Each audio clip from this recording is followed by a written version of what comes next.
What's happening, folks? Back with another reaction, back with some more Suzanne Vega, and we're returning to a track, or rather, we're returning to the album Solitude Standing, 1987. Thank you again to Sofia for providing the Suzanne material, 2 different albums, though we have been jumping around between the two.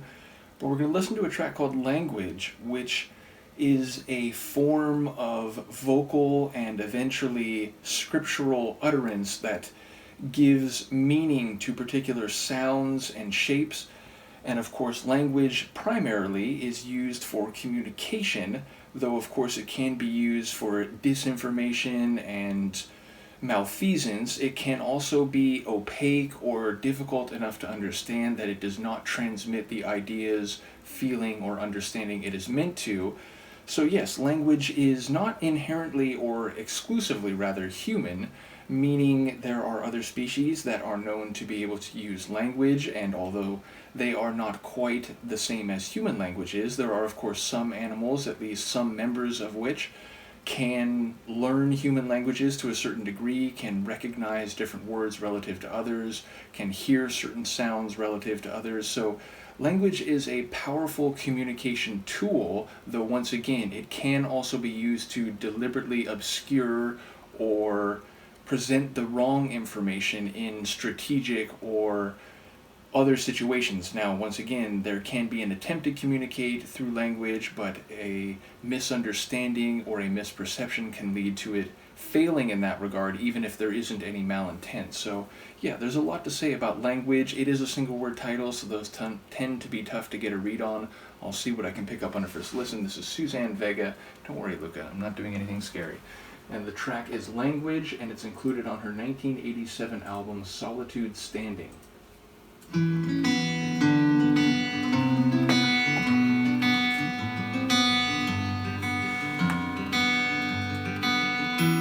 If language were liquid, it would be rushing in.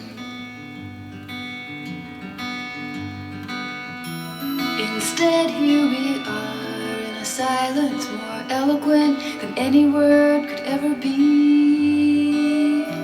These words are too solid, they don't move fast enough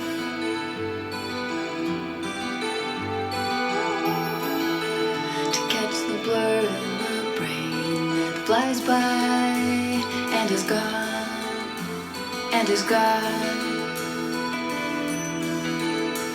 and is gone, gone, gone, gone, and is gone.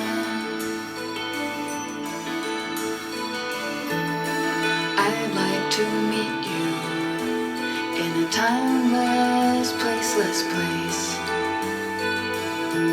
somewhere out of context and beyond all consequences. Let's go back to the birds and a little west. 12 it is not far away, and the river is there, and the sun and the spaces are all laying low, and we'll sit in the silence that comes rushing in and is gone, and is gone, gone, gone, gone, and is gone.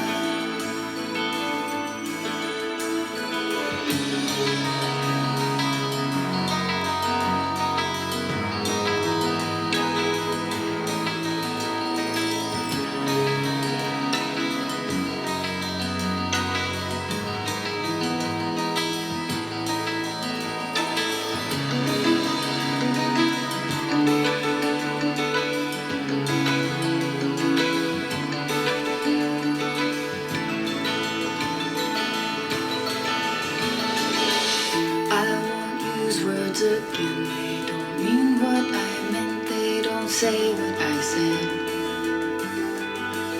It's just the crust of the meaning, with realms underneath, never touched, never stirred, never even moved through. If language were liquid, it would be rushing in.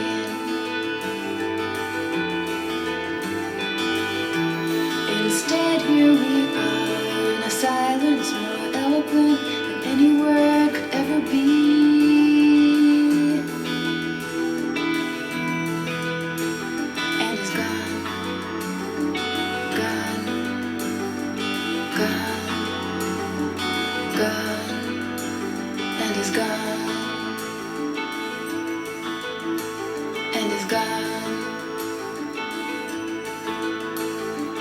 gone, and is gone, gone,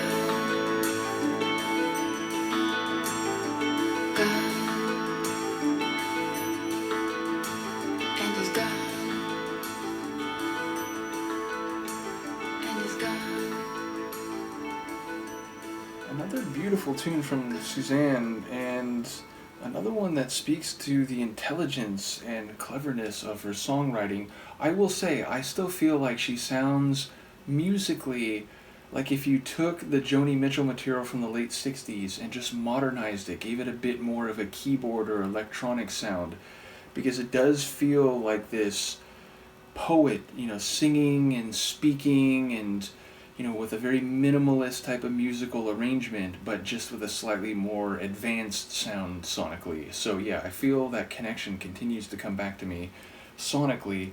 But yeah, it's a very cleverly written song in that it seems to be talking about a number of concepts.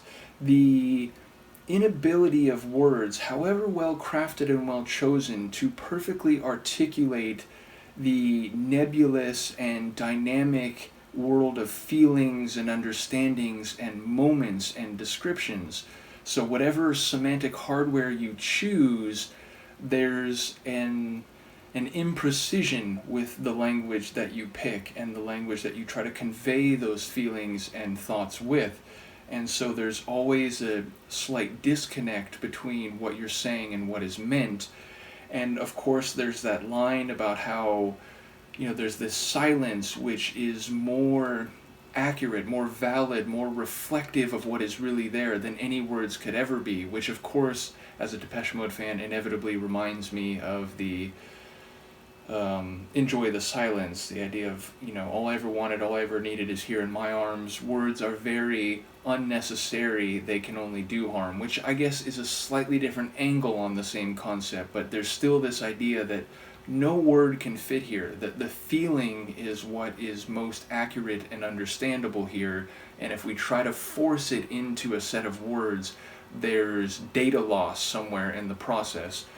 But she does seem to also suggest that there's an impermanence maybe to a person in addition to the idea of these moments, these feelings, and maybe even the words themselves.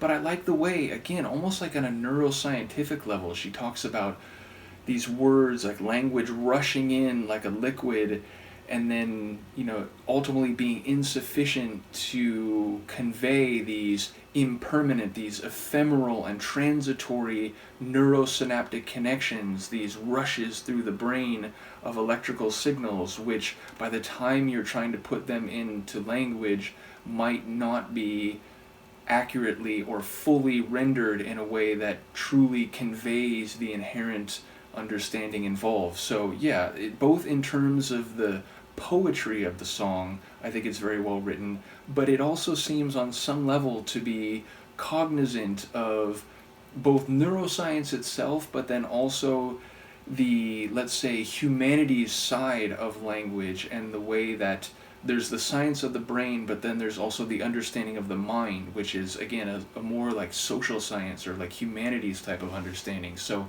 emotionally, humanly, and almost empirically, the song seems to work on some different levels. Obviously, we had some vocal polyphony from Suzanne. There's some moments where we're hearing different words from the same person in different tempos and times, muddling both of them a bit, making them a bit hard to understand, which I feel like has to be a conceptual choice that fits with the themes as I heard them and understood them on this first listen, which of course there's a meta irony or reality here, right? Like, I'm trying to understand words in the moment, I'm trying to understand words as they relate to musical motifs, compositional arrangement, and the feeling or sentiment that Suzanne is trying to convey. So there's a reality meets art, art imitates life, life imitates art dynamic within the tune itself in general, and specifically in that part with some vocal and lyrical polyphony. So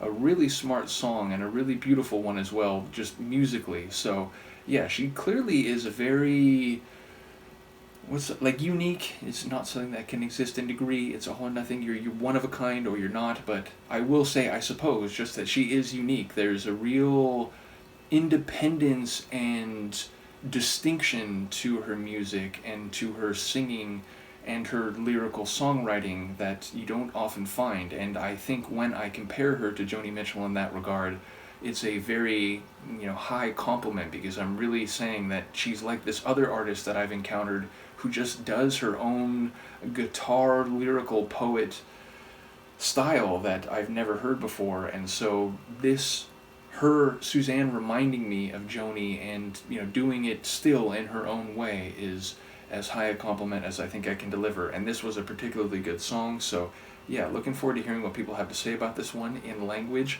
Let me know what you think, and Luca, the grooming cat, and I shall see you next time. Peace.